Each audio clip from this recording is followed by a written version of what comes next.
अब हम अपना नेक्स्ट कॉन्सेप्ट स्टार्ट करते हैं, जो कि है कंडक्शन इन कन्वेक्शन। सबसे पहले हीट ट्रांसफर को समझ लेते हैं एक बार। टेम्परेचर डिफरेंस के कारण किसी एक सिस्टम से दूसरे सिस्टम में हीट एनर्जी का ट्रांसफर हीट ट्रांसफर कहलाता है। हीट ट्रांसफर तीन टाइप के हो सकते हैं: कंडक्शन, कन्वेक्शन एंड रेडिएशन। तो चलिए बच्चों, इस एनिमेशन के थ्रू तीनों मोड्स ऑफ हीट ट्रांसफर को समझते हैं। सबसे पहले रॉड के ऊपर ध्यान देते हैं। रॉड को अगर आप देखें, रॉड फायर के कांटेक्ट में है। फायर के कांटेक्ट में होने के कारण इस रॉड के अंदर हीट फ्लो होती है और वो हमारे हाथ तक पहुंचती है, जिससे हमें गर्म महसूस होता है।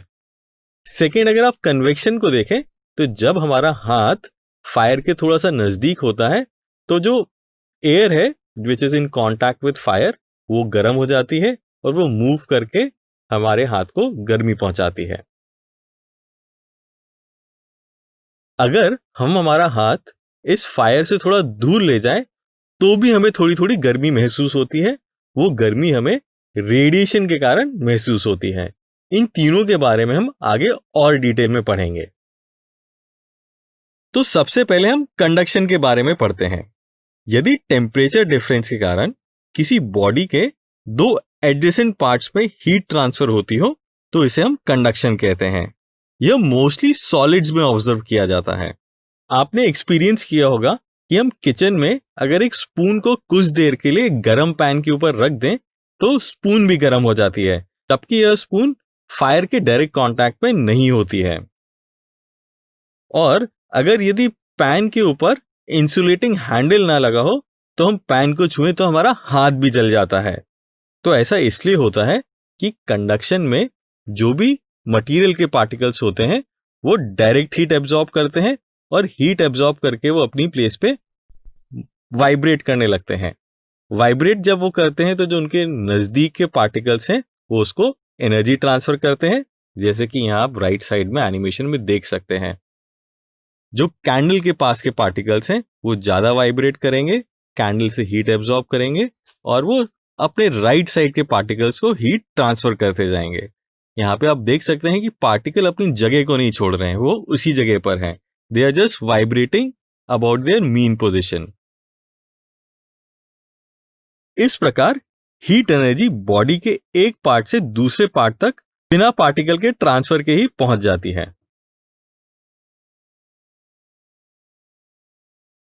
हीट कंडक्शन एक मटेरियल में गिवन टेम्परेचर डिफरेंस के लिए रेट ऑफ हीट फ्लो होता है। मान लीजिए यहां पर दो लार्ज टेम्परेचर रिजर्वॉयर्स हैं जिनके टेम्परेचर Tc एंड Td हैं और Tc is greater than Td। अब एक L लेंथ की रॉड जिसका यूनिफॉर्म क्रॉस सेक्शन हो विच इज A हियर, इन दोनों रिजर्वॉयर के थर्मल कांटेक्ट में रखा जाता है।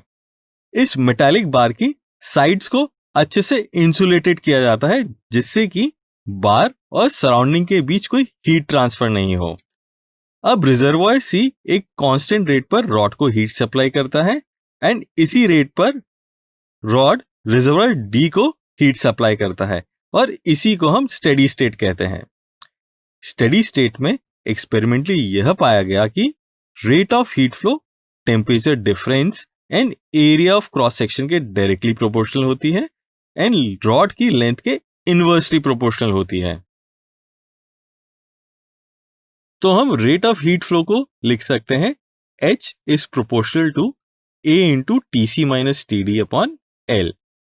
प्रोपोर्शनल का सिंबल हटाकर K लिख सकते हैं तो हम लिखेंगे H is equal to KA into TC minus TD upon L। K को थर्मल कंडक्टिविटी कहते हैं। इसकी SI यूनिट होती है joule second inverse metre inverse kelvin inverse.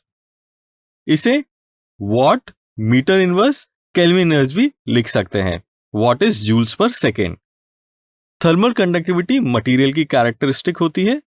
किसी मटेरियल के लिए K की वैल्यू जितनी अधिक होती है उसके थ्रू उतनी ही रैपिडली हीट फ्लो होती है। अब यहां टेबल में कुछ सब्सटेंस के लिए थर्मल कंडक्टिविटी की वैल्यू गिवन है। आप देख सकते हैं कि मेटल्स के लिए थर्मल कंडक्टिविटी सबसे ज्यादा है एंड नॉन मेटल्स के लिए बहुत ही कम है। गैसेस के लिए थर्मल कंडक्टिविटी की वैल्यू सबसे कम होती है। सो हम कंक्लूड कर सकते हैं कि मेटल में हीट ट्रांसफर या हीट कंडक्शन सबसे फास्ट होता है।